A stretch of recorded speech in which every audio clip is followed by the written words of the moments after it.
Hello students, welcome to my YouTube channel. Student, आज का जो हमारा टॉपिक है वो आयंस। हम आज देखेंगे कि आयंस कैसे बनते हैं और इनकी टाइप्स क्या हैं। लेकिन आयंस के टॉपिक को डिस्कस करने से पहले हम एटम को देख लेते हैं कि एटम किन किन चीज़ों पे कंसिस्ट होती है। लास्ट लेक्चर में हमने देखा था कि एटम तीन बेसिक सब एटॉमिक पार्टिकल पर कंसिस्ट होती है। उनमें है proton, electron and neutron. Proton पर आपको पता है पॉजिटिव चार्ज, और इलेक्ट्रॉन पर नेगेटिव चार्ज, और न्यूट्रॉन पर no charge. Okay, last lecture में ये भी डिस्कस किया था कि अगर एक एटम में जितने इलेक्ट्रॉन होंगे उतने ही प्रोटॉन होंगे। इट्स मीन कि number of electron is equal to number of proton. किसी भी एटम के अंदर जितने इलेक्ट्रॉन होंगे उतने ही प्रोटॉन होंगे। अगर मैं कहता हूँ कि मेरे पास एक एटम है, उसका एटॉमिक नंबर है 11, तो इट्स मीन उसके अंदर 11 ही प्रोटॉन होंगे और 11 ही इलेक्ट्रॉन्स होंगे। मैं इधर डिस्कस कर लेता हूँ सोडियम की एग्जांपल, जिसको हम रिप्रेजेंट करते हैं Na से। ये उसका इनर शेल है, ये उसका आउटर।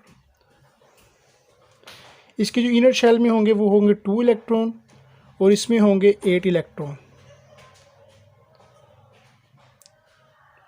और इसके जो आउटर मोस्ट शेल होगा उसमें होगा 1 इलेक्ट्रॉन। तो ये क्या करेगा, ये 1 इलेक्ट्रॉन अपना क्या कर देगा, डोनेट कर देगा, इसको लूज़ कर देगा। जब इसको लूज़ करेगा तो इसके पास एक इलेक्ट्रॉन की डेफिशिएंसी आ जाएगी, एक इलेक्ट्रॉन क्या हो जाएगा, माइनस हो जाएगा। जब इसके ऊपर एक इलेक्ट्रॉन की कमी आएगी तो इसके ऊपर डोमिनेंट कौन सी हो जाएगी चार्ज, इसको पॉजिटिव चार्ज डोमिनेंट हो जाएगी। यहाँ पे 10 इलेक्ट्रॉन रिमेन हो रह जाएंगे, और यहाँ पे 11 प्रोटॉन है। तो प्रोटॉन ज़्यादा हैं इलेक्ट्रॉन से, तो जो होल एटम के ऊपर कौन सी चार्ज आएगी, पॉजिटिव चार्ज डोमिनेंट है, और तो whole charge on an atom will be positive. तो वो एटम के ऊपर कौन सी चार्ज आएगी, पॉजिटिव। तो वो एटम एक आयन बन जाएगा, लेकिन उसकी टाइप कौन सी है, वो केटायन बन जाएगी, क्योंकि पॉजिटिव चार्ज आएगी, क्योंकि उसने एक इलेक्ट्रॉन को लूज कर दिया। एक और एग्जांपल को हम डिस्कस कर लेते हैं यहाँ पे क्लोरीन की। अगर हम क्लोरीन को देखें तो क्लोरीन का एटॉमिक नंबर है 17। तो इसका मतलब है उसके अंदर 17 ही इलेक्ट्रॉन है और 17 ही प्रोटॉन है। बट अगर हम क्लोरीन का स्ट्रक्चर पर देखें तो क्लोरीन का स्ट्रक्चर कुछ ऐसे है। ये उसका इनर शेल, ये आउटर शेल, ये आउटर मोस्ट शेल। उसकी इनर शेल में है 2 इलेक्ट्रॉन, आउटर शेल में है 8 इलेक्ट्रॉन, और सबसे आउटर मोस्ट शेल में उसके हैं 7 इलेक्ट्रॉन। तो अब इसके पास एक इलेक्ट्रॉन की कमी है। अकॉर्डिंग टू रूल अगर देखा जाए, कोई एक एटम जो कि पार्शली फिल्ड हो, उसका जो आउटर मोस्ट शेल है, अगर पार्शली फील्ड से ज़्यादा हो तो वो क्या करता है, इलेक्ट्रॉन को गेन कर लेता है। अगर पार्शली फील्ड से कम हो तो वो इलेक्ट्रॉन को लूज़ कर देता है। इट्स मीन कि अगर 4 से कम किसी भी एटम के आउटर मोस्ट शेल में इलेक्ट्रॉन है तो वो क्या करेगा, लूज़ कर देगा। जैसा कि हमने अभी डिस्कस किया था सोडियम की एग्जांपल में। सोडियम की एग्जांपल हमने देखा था कि उसके आउटर मोस्ट शेल में एक इलेक्ट्रॉन है, तो वो क्या कर देती है, लूज़ कर देती है, तो उसके ऊपर होल चार्ज पॉजिटिव आती है। अगर हम क्लोरीन को देखें तो इसके आउटर मोस्ट शेल में 7 इलेक्ट्रॉन है, तो अगर ये एक गेन कर ले तो इसका जो आउटर मोस्ट शेल है वो फील्ड हो जाएगा। और जब ये एक इलेक्ट्रॉन ये गेन कर लेती है क्लोरीन एटम, तो इसके टोटल नंबर ऑफ इलेक्ट्रॉन हो जाएंगे 18। तो अब इलेक्ट्रॉन ज़्यादा हो गए हैं और प्रोटॉन है 70। तो इट्स मीन के number of electron is more than number of proton. तो अब जो होल चार्ज, जो डोमिनेंट चार्ज होगी वो होगी नेगेटिव चार्ज। इसका मतलब कि जो होल चार्ज आएगी एटम के ऊपर वो कौन सी होगी, वो नेगेटिव होगी। तो ये बन जाएगा क्लोरीन नेगेटिव। और ये आयंस की कौन सी टाइप बन गई, ये बन गई an ion, an ion.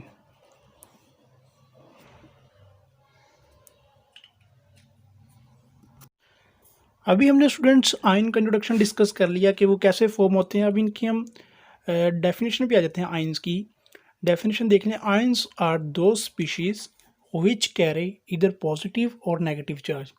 Ions वो स्पीशीज़ हैं जो कि पॉजिटिव चार्ज या नेगेटिव चार्ज जिनके ऊपर हो, उनसे हम कहेंगे आयनिक स्पीशीज़। और अगर हम देखें तो इसकी दो टाइप्स हैं, टू टाइप्स ऑफ चार्जेस हैं, एक पॉजिटिव चार्ज और एक नेगेटिव चार्ज। अगर किसी आयन पर पॉजिटिव चार्ज होगी तो उसे हम कहेंगे कैटाइंस, और अगर किसी आयनिक स्पीशीज पर नेगेटिव चार्ज होगी उसे हम कहेंगे एनाइंस। कैटाइंस की फर्स्ट जो आयनिक स्पीशीज़ की जो फर्स्ट टाइप है कैटाइंस, उसकी डेफिनेशन को देख लेते हैं। An ionic species that have positive charge on it is known as cation. ऐसी आयनिक स्पीशीज़ जो कि पॉजिटिव चार्ज इसके ऊपर हो उसे कहेंगे कैटाइंस। और ये कैटाइंस बनते कैसे हैं? जब भी हम किसी भी न्यूट्रल एटम को एनर्जी प्रोवाइड करेंगे तो वो अपने वैलेंस शेल के इलेक्ट्रॉन को लूज़ कर देगा। जैसे कि हाइड्रोजन के केस में उसके वैलेंस शेल में एक इलेक्ट्रॉन ऑलरेडी है, तो वो एक इलेक्ट्रॉन को लूज़ कर देगा, तो उसके पास कौन सी चार्ज आ जाएगी? Positive charge. इसी तरह हमने सोडियम की एग्जांपल ऑलरेडी डिस्कस की है, उसको मैं दोबारा उसको रिपीट कर रहा हूँ कि उसके वैलेंस शेल में 11 इलेक्ट्रॉन है, वैलेंस शेल में 1 इलेक्ट्रॉन है। तो वो क्या करेगा? अपना एक इलेक्ट्रॉन को लूज़ कर देगा और उसके ऊपर कौन सी चार्ज आ जाएगी? पॉजिटिव। तो ये डिपेंड करता है, जितने इलेक्ट्रॉन लूज़ करेगा उतनी पॉजिटिव चार्ज आएगी।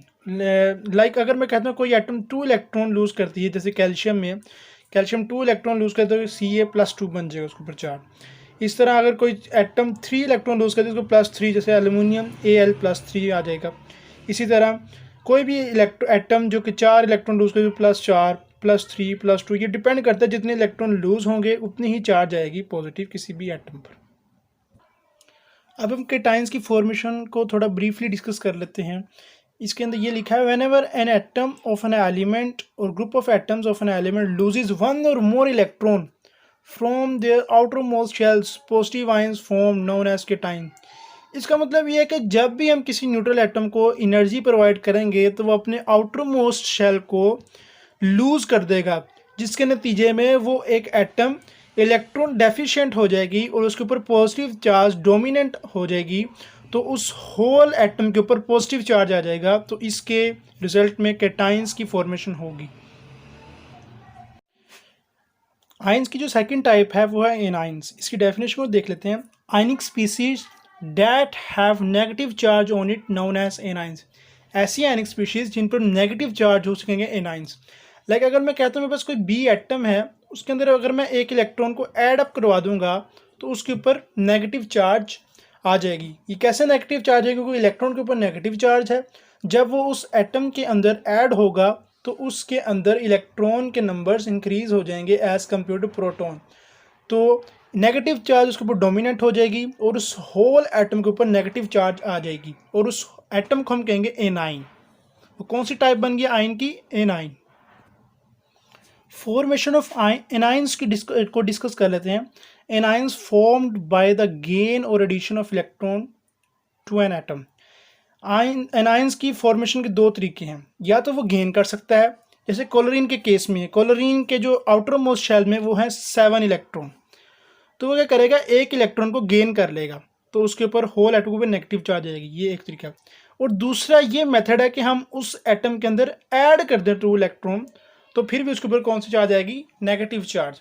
क्लोरीन के केस में भी हमने सेम चीज़ किया, उसने गेन किया क्योंकि उसके पास एक इलेक्ट्रॉन की कमी थी, तो उसने एक इलेक्ट्रॉन को गेन कर लिया और अपना आउटर मोस्ट शेल को फिल्ड कर लिया, तो उसके अंदर इलेक्ट्रॉन के नंबर्स बढ़ गए as compare to proton number. तो नेगेटिव चार्ज उसके ऊपर डोमिनेंट आ गई, तो उस होल एटम के ऊपर भी कौन सी चार्ज आ गई? नेगेटिव। तो वो होल एटम क्या बन गया? एक एनाइन।